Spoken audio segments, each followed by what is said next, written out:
I never believed in karma until it came back wearing designer shoes and a fake smile. My name's Daniel, I'm 32, and this is the story of how the woman who broke me came crawling back, and how I learned that sometimes the best revenge is doing absolutely nothing. A few years ago, I was in a long-term relationship with a woman named Laura. We met in college, fell hard, moved in together, built dreams that looked perfect from the outside. I worked in IT support, not the most glamorous job, but it paid the bills. Laura was ambitious. She wanted more out of life. Fancy trips, expensive clothes, a real man's career, as she called it. I laughed it off back then, thinking it was just her joking. It was. She started comparing me to other guys, her coworkers, her friends' boyfriends, anyone who looked more successful. I ignored the red flags because I loved her. That was my first mistake. One Friday night, after I came home late from fixing a client's server, I found her packing. She didn't even look sad. Just done. She said, "You're a good guy, Daniel, but I need someone who matches my energy. Someone going places."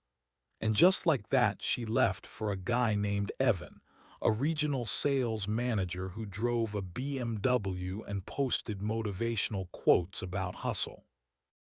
I stood there in our half-empty apartment, surrounded by boxes and silence, feeling like my whole life had just been erased. For months, I couldn't sleep. I deleted her photos, blocked her number, but somehow she was everywhere, in songs, in restaurants, even in my dreams. I kept replaying the last thing she said. "You're just not enough." So I made myself a promise, not to get revenge, not to win her back, but to become someone that I would be proud of. I quit my dead-end job, took every freelance gig I could find, worked nights, learned coding, networking, cybersecurity, anything that could move me forward. It wasn't easy. I lived off ramen and black coffee for months, but I pushed through. A year later, I landed a full-time position at a growing tech startup. 2 years later, I was leading a team. 3 years after she left, I was a partner in the company. New apartment, new car, new life. And then one evening, guess who texted me out of nowhere? "Hey stranger, long time no talk." I laughed out loud. It was Laura. She said she saw my name on LinkedIn and wanted to catch up. I didn't reply at first, but curiosity got the better of me. A week later, I agreed to meet her for coffee.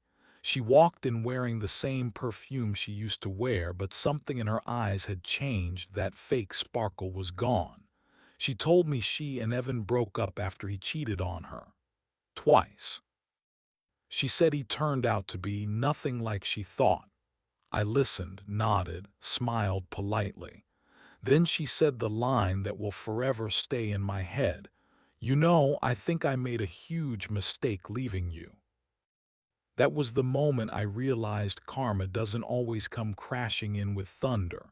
Sometimes it shows up quietly, sipping iced coffee across the table from you.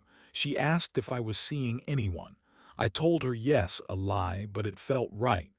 She smiled sadly and said, "She's lucky." I smiled back and said, "No, I'm the lucky one." Then I stood up, paid for her drink, and left. I didn't look back. Later that night, she texted me again. "Do you ever think we could try again?" I didn't answer. I didn't delete it either. I wanted that message to stay there as a reminder, not of her, but of who I used to be. The desperate guy who thought love meant begging someone to stay. The man who believed being enough depended on someone else's opinion. That man was gone. Life has this funny way of giving you exactly what you deserve when you stop chasing what you don't. A year after that coffee, I met someone new. Someone who didn't care about job titles or car brands. Someone who laughed at my dumb jokes and believed in me before I believed in myself. And the best part, I didn't have to prove my worth this time. I just had to be me. Sometimes I still see Laura's profile online, motivational posts about healing and growth. Maybe she's changed, maybe not. I don't hate her anymore. In a strange way, I'm grateful, because she broke me just enough to make me rebuild stronger. She showed me that love without respect is just a trap dressed up as passion. She taught me that walking away from people who don't value you isn't weakness, it's power.